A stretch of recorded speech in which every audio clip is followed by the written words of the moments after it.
Hi, everyone. My name is Jaime Chapman. I am a veteran. I served in the Army for 6 years. I am also a military spouse. My husband serves in the Army, and we're currently stationed at Fort Hood, Texas.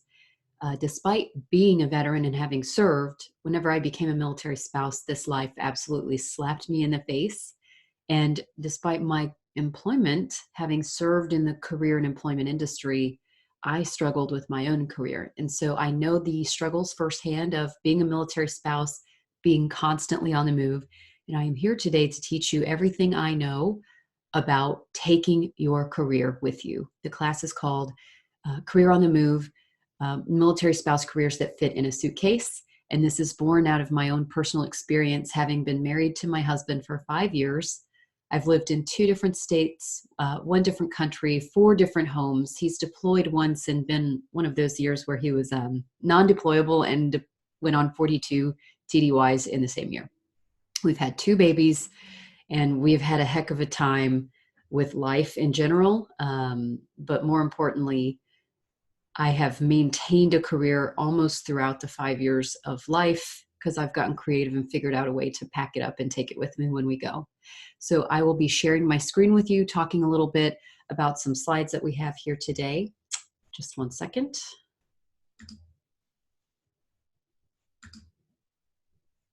There we go. You should be able to see my screen here, I'm hoping.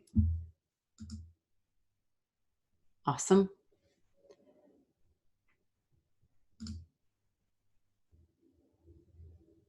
Actually, you may be looking at my screen. Sorry, I'm doing this by myself without any other observers here.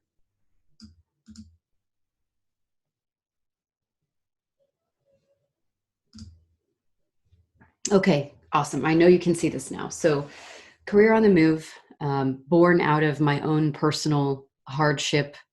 And I started teaching this class when I was a military spouse stationed over in Germany.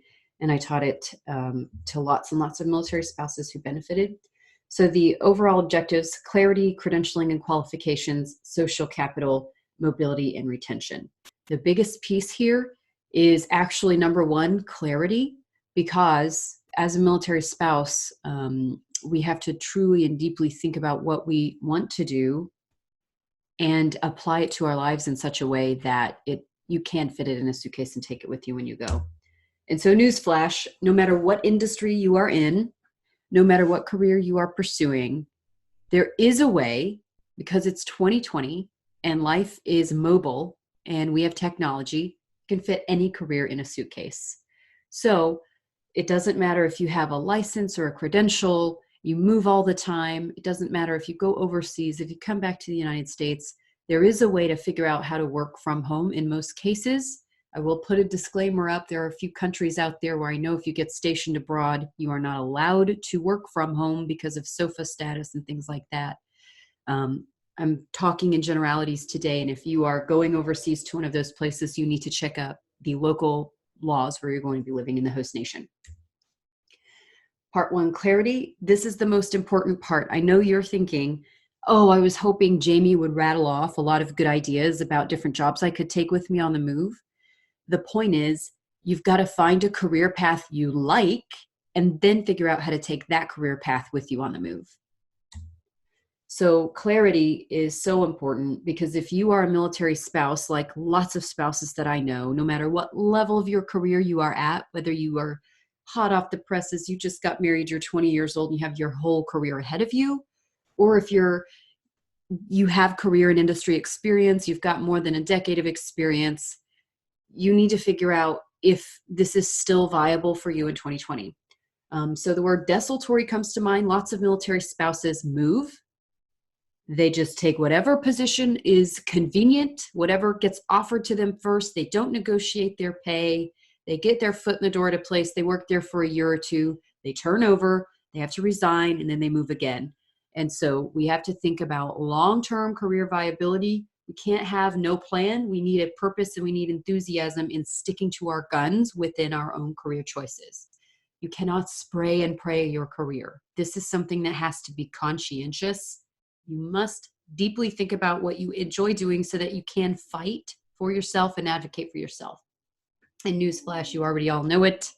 It's an uphill climb. Being a military spouse is really tough. There's statistics out there that say your 1 in 4 military spouses are unemployed altogether. Over 50% of military spouses are underemployed. And then there's also data that says that military spouses earn 25% less than their peers. So you already have an uphill climb without the moving.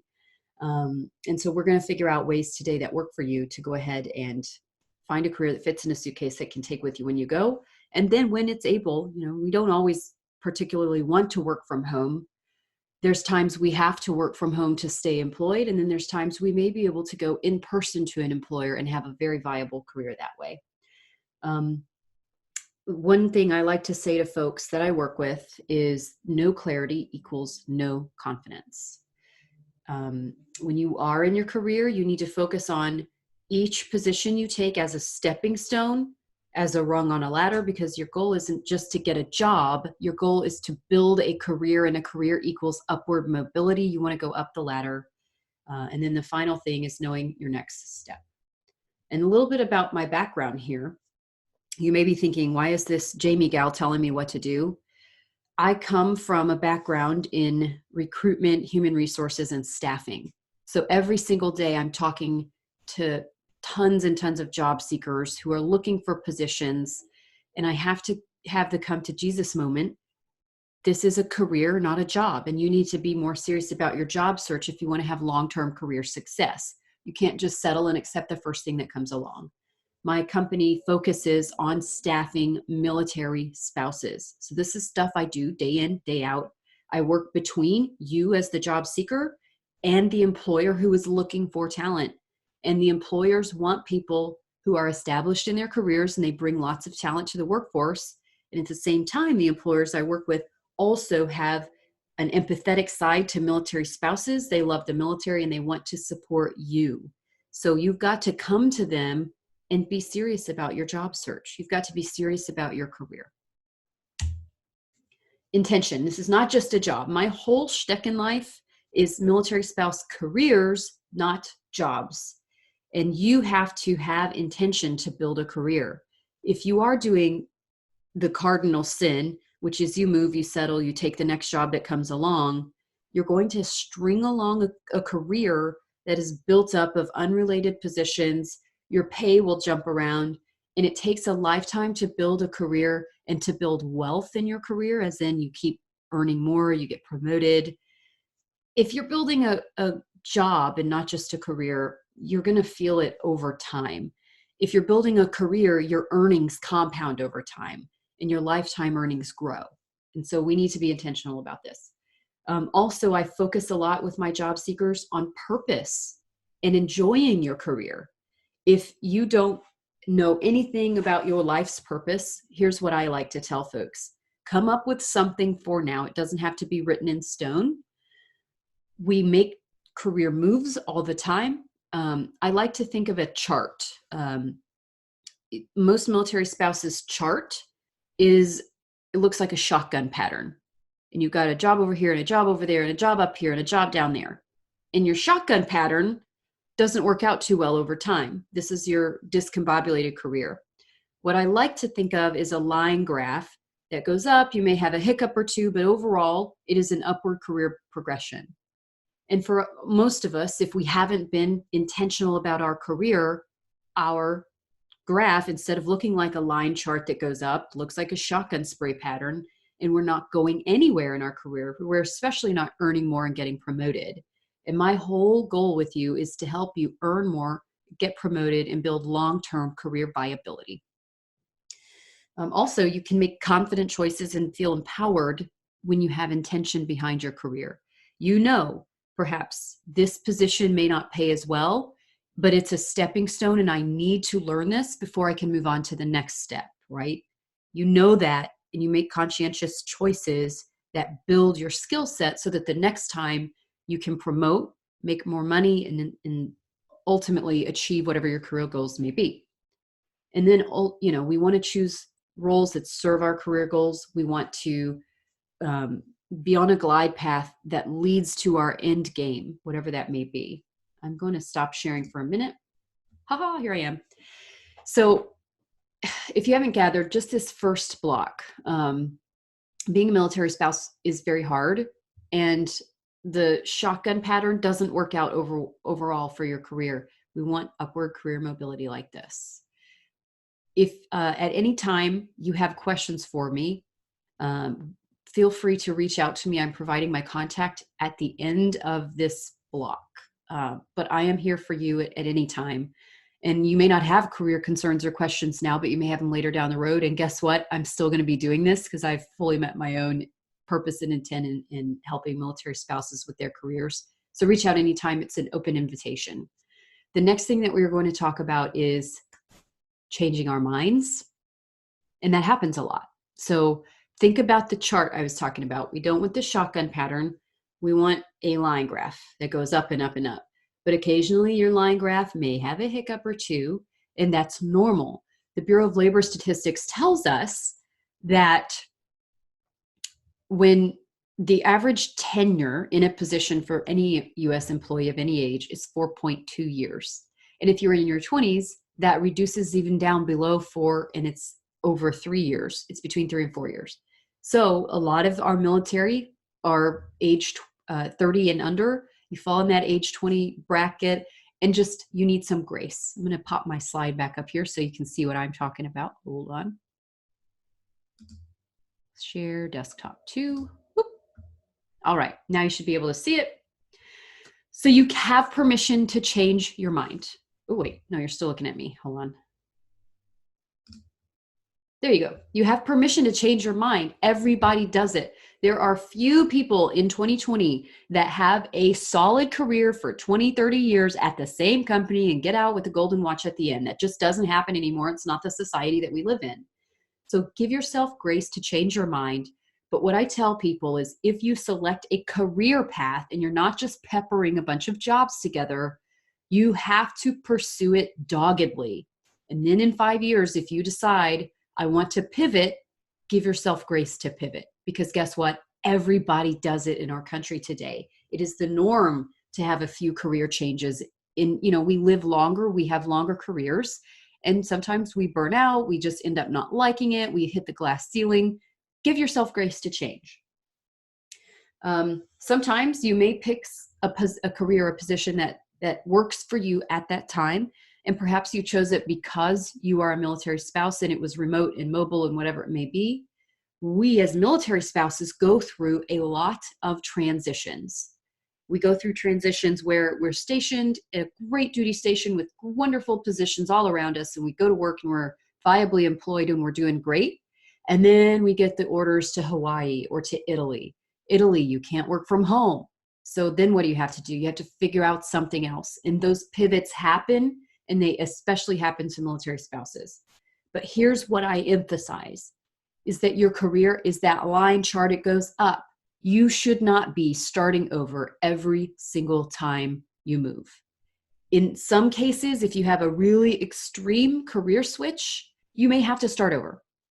If you go from being something to the tune of like a marketing assistant or something like that, and then you go to school and you become IT, yeah, maybe in that case, it's a pretty vast difference and you have to switch.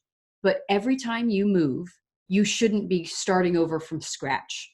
Your career should be built upon itself. And every time you move, if you have to get a new position, you should be promoting, you should be earning a little bit more, and you shouldn't be focused on a linear path. You should be focused on an upward path. This particular bullet, it says rebrand, relearn, and redirect your energy. This is huge because pivots happen. You have to pivot your career once in a while. And my goodness, you don't have to start over. The way you don't have to start over is this bullet: rebrand, relearn, and redirect your energy. You shouldn't be going from a position in marketing earning $60,000 and then having to go all the way to that IT position at the bottom of the barrel earning $28,000. You've gained soft skills and experience in marketing that still apply to IT. Although you may have to take a more entry-level IT role, you shouldn't be starting out bottom of the barrel with all the fresh college graduates at this point. You've got 5 or 10 years of career experience, and that has value. So the problem is a lot of spouses do not know how to articulate their value. This is how you articulating your own value and actually advocating for your salary and for your managerial positions and for promotions. That is how you maintain momentum and upward career mobility. Get over here. All right, the next piece is credentialing and qualifications. So I'm going to take a break from the screen. I know you guys don't want to stare at my slides the whole time. All right, here I am. Credentialing and qualifications. I'm a military spouse. I've been around this world for 5 minutes, and I am not naive enough to think that it's going to change overnight. But there is potential legislation in the works for military spouse licensure, for national military spouse licensure reciprocity. Now, it has to go through lots of phases and lots of bureaucratic steps to get approved, but people see you. They see the military spouses that have licensure issues every time they move, and your government sees it. If nothing else, they see it and they recognize it. Lots of states already have programs in place to receive, for example, if you're a teacher in one state, you may be able to just maintain your licensure and be a teacher in another state with no problem. Some professions that have licensure issues that I see a lot: attorneys, teachers, nurses, medical professionals, dental professionals, people even that do hair. Lots of professions have state-to-state licensure issues. I want you to bear this in mind. If you are a new military spouse and you are choosing your first career, you need to heavily weigh in credentialing and licensure into your decision for your long-term career. Because again, people see the problem, people want to fix the problem. Your representatives and congressmen have written legislation to address it nationally. So there's overall licensure reciprocity, but we're not naive enough to think that it happens overnight. So it's not a bad thing if you want to become a teacher, but you may have to consider, what if I can't get my license in this area? What do I do? You may have to be creative. For example, I tell a lot of teachers that have advanced degrees, if you have a master's degree, consider teaching for college. You can usually become an adjunct professor, make a little bit of money, not totally lose your bearing in front of the classroom, and still maintain upward career progression without totally having to stop teaching, right? If you're a nurse or another medical professional, there's a lot of ways to work teleworking positions where you work from home. Maybe you're doing medical chatting advice or something like that from a computer. It is not ideal, but it's something that you can take with you when you go, if you are not allowed to work in the traditional sense. So I'm going to pull my slides back up here just a second. Figure this out. Okay, cool. Credentialing and qualifications. The reason we are talking about this is becoming the best qualified for the position, and being conscientious with your career choices. So the first thing I'll tell any professional is, if you are a young professional or if you've been around for a minute, you have to master your craft. I don't care who you are.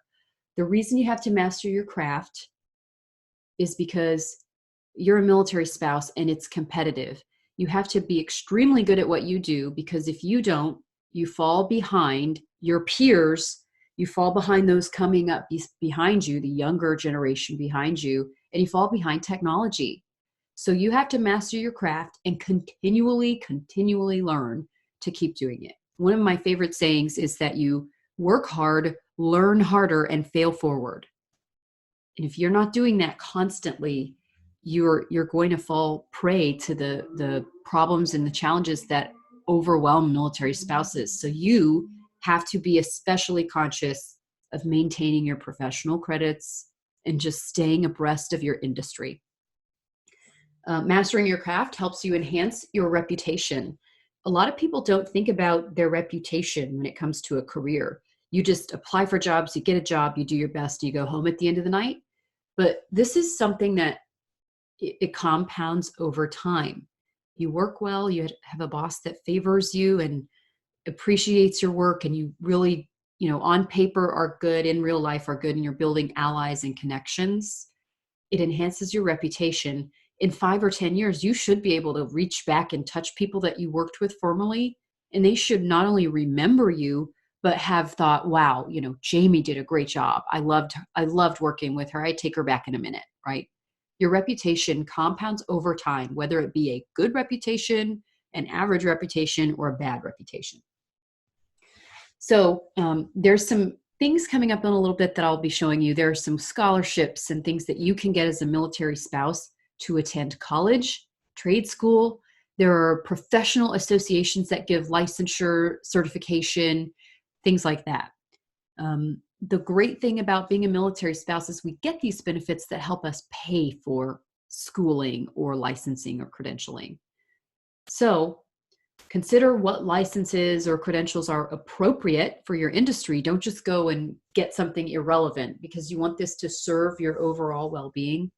And if you're not sure what to get, feel free to reach out to me, or if you're at a local installation, or if you're attending a college, there are professionals at those places designed to help you make these choices. So there's an abundant amount of resources available to you to do that. Most thing is just to never stop learning and improving. And the last is my favorite, marinade. Marinade. Think about cooking. You want to have some good chicken, you better marinate it first, right? Make a name for yourself. And you don't have to go out there and become some kind of celebrity or an influencer, but you want to create that positive reputation for yourself. It compounds over time. When you have a positive reputation and you make a name for yourself as an expert in your industry, you earn more money and you get promoted more often.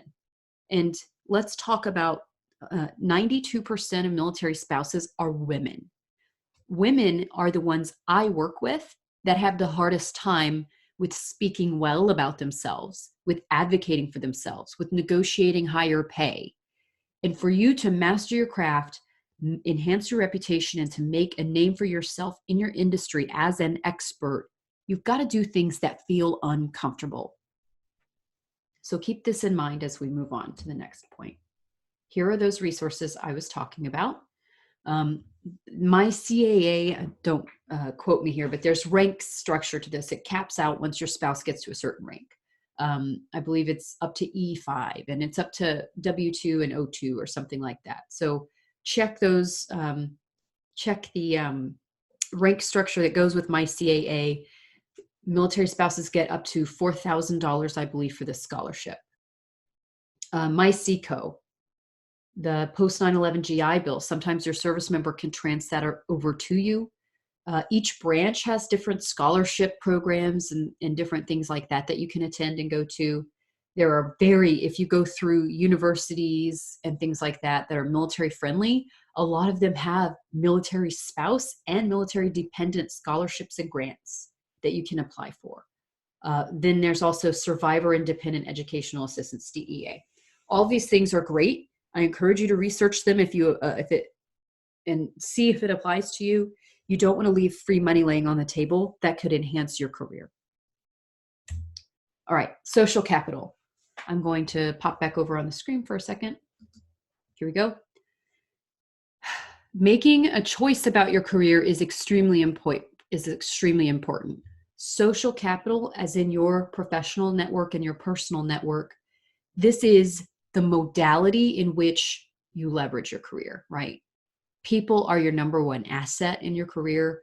The way you get jobs is by applying online and then just going into work somewhere as a total stranger. The way you build a career is through people. So I always encourage job seekers to have a people first approach to their career.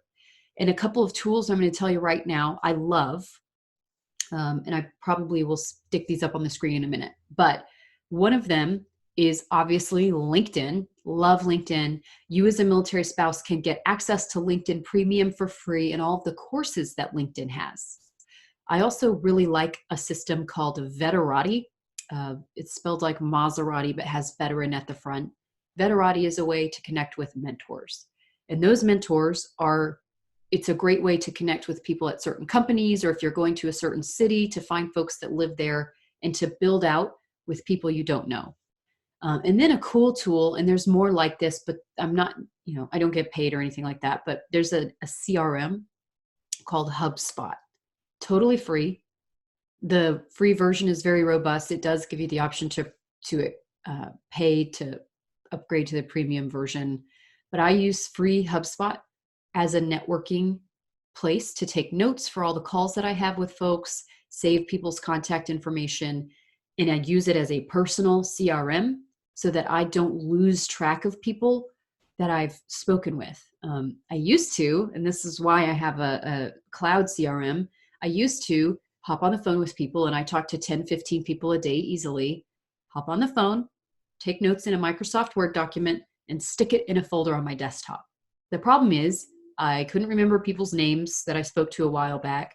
I couldn't find the stuff I was thinking about when I needed to look for it. When I was like, oh, I talked to somebody about that recently. They did that for a living. Oh, let me go find them. Then I couldn't find it. It wasn't very organized. So I like HubSpot. There's other free CRMs out there. HubSpot's the one I found first, and I really like it.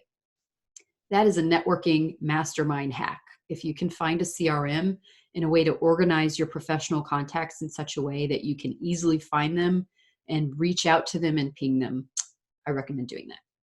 Now we're going to share the screen again. Here we go. Okay, social capital. Remember those two tools I talked about. Building relationships is how you move up in your career. It's how you get higher salary. There's a trick I like. It is called the oldest message trick. And this is all about staying on people's radar. The oldest message trick is exactly what it sounds like. You go to your Facebook, your Messenger, you go to WhatsApp, you go to your texts, you go to LinkedIn, you go to Instagram, and you scroll all the way down to the bottom as far as it lets you go. And you start sending out quick catch-up notes to the oldest message in your inbox. So it might sound something like this. It could have been a long time if you've had Facebook as long as I have, right? Oh, hey, so-and-so, it's been a while since we chatted. I just wanted to send you a quick note, catch up, and see how you were doing, right? It doesn't have to be complex, but that trick, it keeps your face in front of people. It keeps you front of mind and tip of the tongue. That's what you want to do. For tools like Vetterati that I just talked about, when you come to somebody and you're speaking to somebody new for the first time, we do not want to be saying, hey, my name's Jaime and I'm so desperate for a job right now because I can barely feed my kids and we're having to run to the food pantry and get groceries. We don't want to come to people in a desperate way. I don't care how desperate you may be for a position. We come to people with a different mindset for their mentorship. And we say, I want to learn from you. Because people put up a guard. It's a subliminal, they don't mean to do it, but they do. They put up a guard when you come to them desperate, because a desperate job seeker has something wrong with them. They're unlikable. They got fired from their last job. There's a red flag there. It's a subliminal red flag. They think if they're desperate, something's wrong, right? So you don't go to people when you are networking desperate. You don't tell them how badly you want a job. If they ask you briefly, talk about, yes, well, I am actually open to a new position, right? And this one, moving a lot is a good thing. A lot of military spouses are like, when they listen to that, they think, oh my God, Jaime, you're crazy. Moving sucks. I hate moving. I have to unpack every time. I have to quit my job every time. But here is the thing. You move a lot. That means you know a lot of people. And what did I just say? People are your number one career asset. Knowing a lot of people is good for your career. In the military, it's a real small place. So when you move, I guarantee if you've been around the military for a while, every single duty station, you already know a few people, unless you go somewhere crazy like Guam or something. But I guarantee that if you are moving a lot and you've been around for a bit, you go to a duty station and you already have boots on the ground that know the area, they know the employment climate there, and they can help you. So don't view moving as a bad thing for your career. View moving as a force multiplier. It exponentially increases your reach and your network. This one, 4% online application success rate. Holy smokes. Don't go online and apply for jobs and just send out the same resume to 100 different companies. That doesn't work. This says right here, it's a 4% success rate. 4%. That means if you send out 100 resumes to 100 different jobs, 4 of them may come back and ask you about an interview. Right? That's horrible. What a waste of your time. You know what's better is spending 2 hours speaking to two different people on the phone that work at a company of interest, or that, live in your new city, who know a lot of people. That's better for your time, rather than spending hours and hours and hours spray and praying, sending out 100 resumes that don't work and only getting a 4% return on investment. Where we live on our career search is a people-focused career search. We want to network, build relationships, and those relationships lead to, oh, hey, I know somebody that does marketing who's looking for a new position. Let me reach out and see if I can get their resume for you. We want that to be the result. All right. I love this quote. You are the average of the 5 people you spend the most time with, by Jim Rohn. So if you are a career-minded military spouse and you're hanging out with military spouses who are not career-minded, that maybe stay at home or volunteer a lot, you're around people who are in misalignment with your career. And I always tell people, the choice is yours. I empower you to do what you want to do. If you want to stay at home with your children, do it. That is your career choice. You want to volunteer at the spouses club, do it. That is your career choice. But if you are a military spouse and you want to, slay your career and get out there and get promoted and make a lot of money, it doesn't help you when you're hanging around people, when you're spending the most of your time with people that are in misalignment with your career goals. So of course, I have lots of friends. I work a lot. I own 2 businesses. I have 2 kids. My husband works a lot. I hang around with other spouses that also work and have a very career-minded focus. That's where I spend the primary amount of my time. I have really great friends that are stay-at-home parents, and I love them to pieces. But when it comes to having, conversations with them, we're not having conversations about my career. We're having different conversations. And so I just like to bring this up because a lot of military spouses are all over the spectrum. We have 1 in 4 military spouses that are totally unemployed, right? We have 50% that are underemployed. And so you may have different conversations with them. Your conversations might be, oh, well, I tried to find a job, but I couldn't, so I'm staying at home with my kids now. Or if they're underemployed, well, I got the first job that I could, and so I'm not making very much money. We want to have conversations that inspire you. We want to have conversations that lift you up. And I'm just telling you, who you are around, it makes a difference on your confidence. It doesn't empower you sometimes to hang around with spouses that are in a space that's negative about their career. So just be careful with who you're spending the bulk of your time with. Be friends with anybody that you want to be friends with, but also take it with a grain of salt.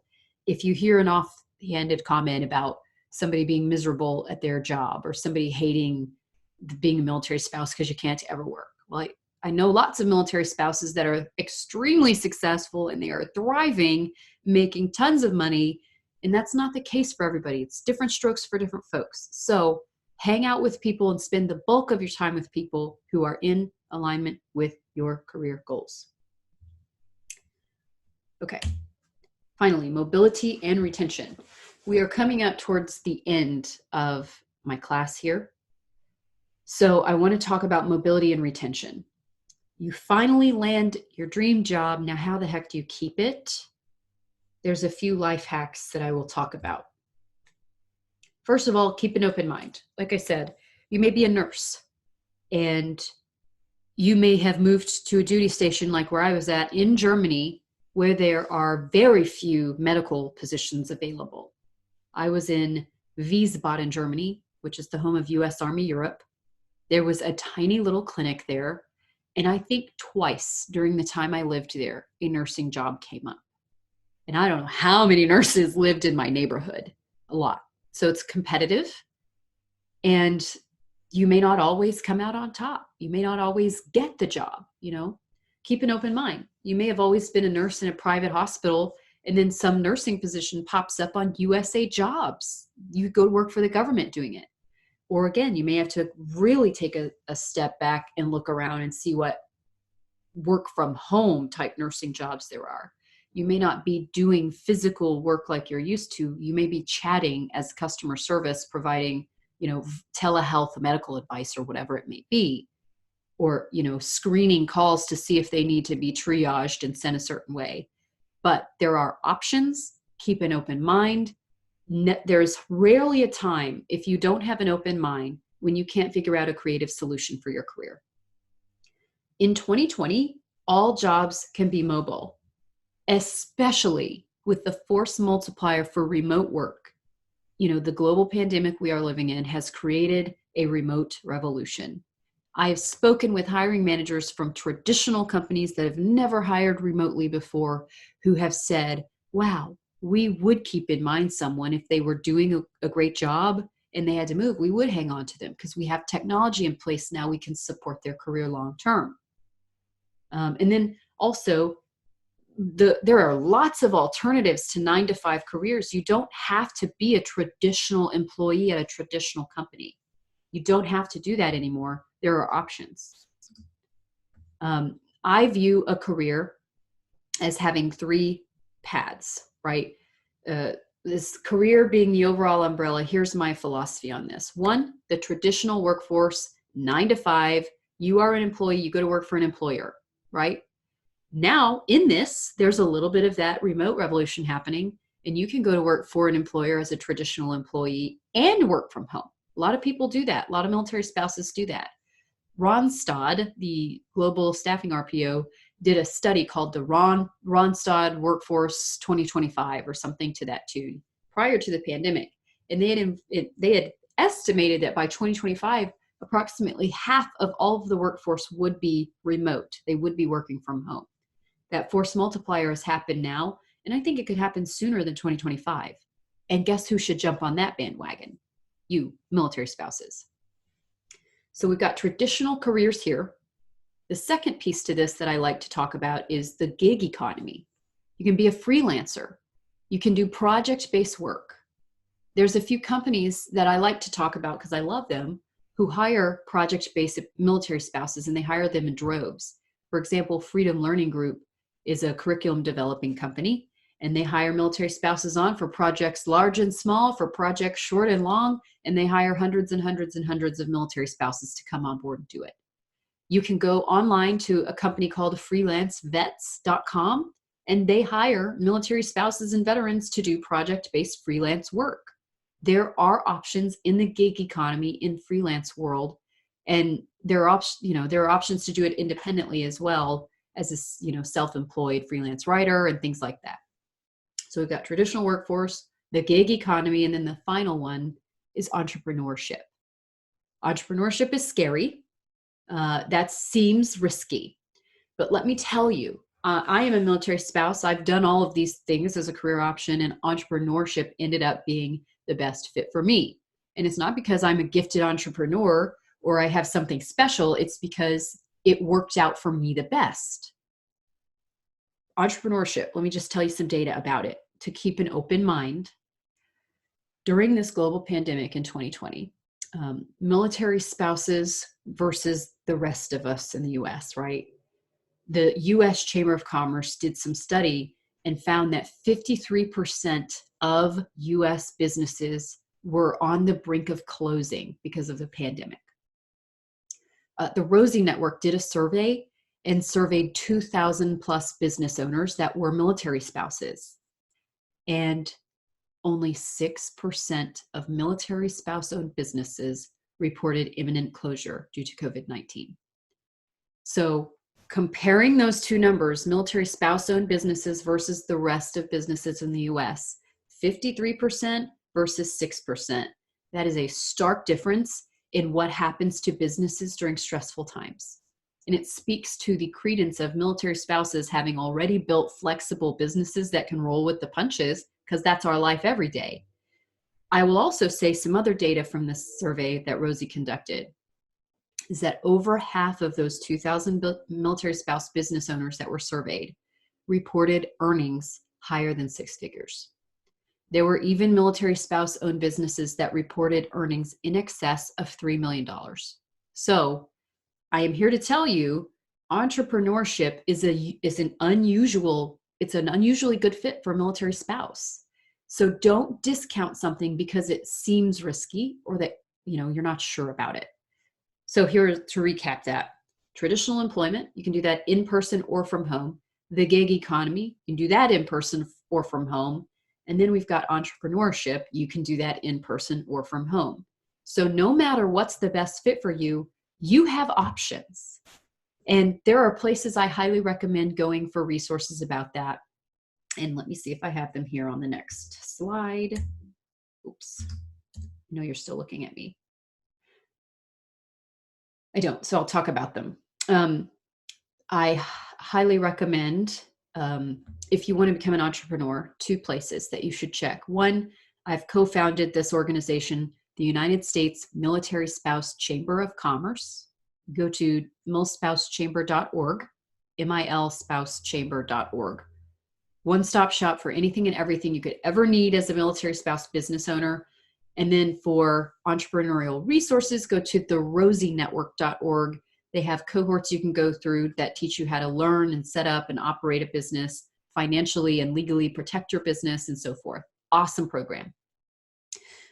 For traditional career and employment advice, I like to send all resumes, the Hire Heroes USA, HHUSA, free resume writing services and career coaching. And then My Seco they have all of these career coaching programs you can go through that are tailored. There's 13 or 14 different industries that you can go through, USA jobs, STEM, marketing, various things, right? There's 13 or 14 of these individualized career coaching programs that you can go through.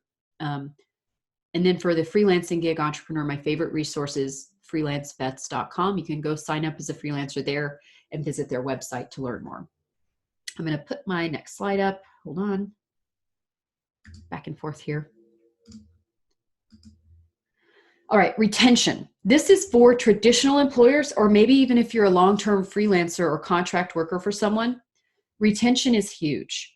First of all, don't just resign from your job. If you have a traditional face-to-face job and you have to relocate somewhere new, you better advocate for yourself. Ask if you can telework. And here's the best way to do it, especially right now in the climate that we're in with the remote revolution. You go to your boss and ask to prove the concept first. We kind of have an idea most of the time. We're going to PCS in 2022, right? So in 2021, you should start asking to telework from home on Tuesday and Thursday every week to test the viability of your performance, right? You ask to prove the concept first if you are able. And then upon relocation, you say, during this period, I am going to be moving from, the month of May to the month of June. May I telework part-time from home during this period, right? I need a blackout week of this because that's when our movers come and we're unpacking, right? You advocate for teleworking no matter what kind of job that you have. And then you ask to, if you relocate and your position is not available in your new location, you ask to telework full-time from your new location to your current job. And you can always leave it open-ended. This encourages your boss to keep you on. And you can say, I would like to keep my job long-term from home. We're going to be moving, from Fort Hood, Texas over to, Kansas, right? May I please keep my job? I want to stay here. I love my position with you. Why don't we do a 3-month trial run? And I will work fully from home from there, and we'll see how it shakes out. And if it doesn't work out at that time, we will talk about our next steps, if I am able to stay on or not, right? And if your boss is really hesitant about that, asking for a trial run will take the barrier down a lot of the time, and you can keep your job.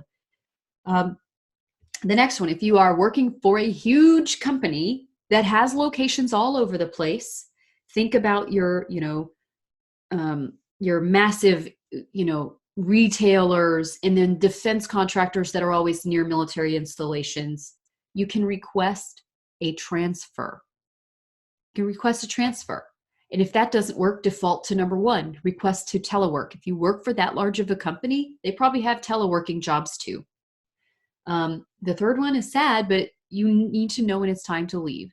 If you can tell when you're having these discussions that you don't feel supported and that it's not going to work out well for you, you need to know when it's time to leave. You need to know when the right time is to put in your resignation.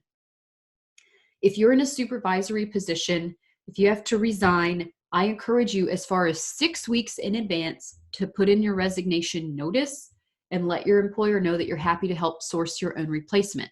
That always is a good olive branch.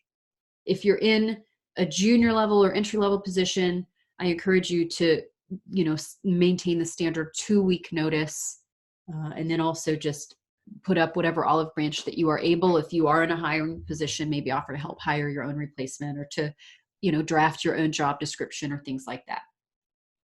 When you are applying for new jobs, if you've had to resign or if you need a new career, target military spouse friendly companies. Not every company is military spouse friendly, and we have all heard the horror stories about, well, they found out I was a military spouse and then they didn't hire me. This is why if you shout it from the mountaintops that you are a military spouse, you will align with a company that is military friendly. And that's what you need for a long-term career success. You need to work for military spouse friendly companies.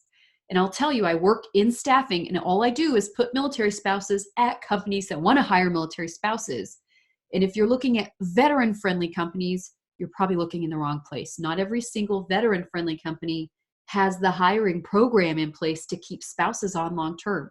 They may get you in the front door, but then they have turnover in a couple of years when they can't sustain your employment. And then finally, this is my absolute favorite thing. Spearhead your own military spouse recruitment initiative.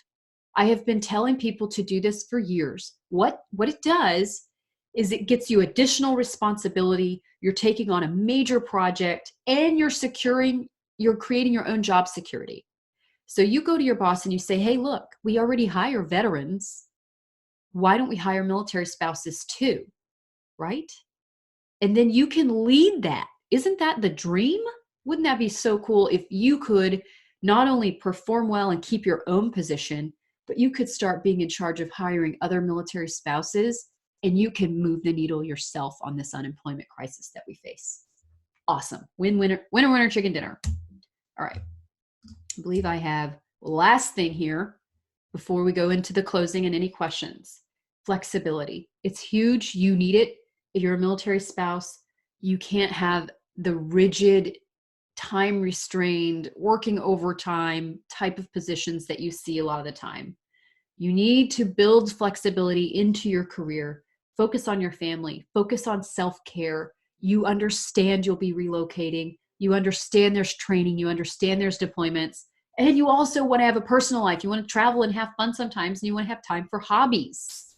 So build in flexibility. The way you do that is by negotiating for additional time off at your employer. You can work part-time. You don't have to work full-time 40 hours a week every time you move or anything. You can build in flexibility by working part-time, by working certain days of the week. You don't have to have, the killer 9-to-5, 40-hour week position if you don't want to. And the best positions to have flexibility in are often your freelancers and your entrepreneurs. If you're a freelance writer, you can write at 3 a.m. and nobody even knows the difference. All right. Again, if you have questions, ask me anytime, even though this is over. Here is my contact information. And yes, that is my picture. My email is jchapman@beginwithin.careers. The URL is a little funny. It's not .com. It is .careers. My phone number, yes, this is my real number, 855-855-8511.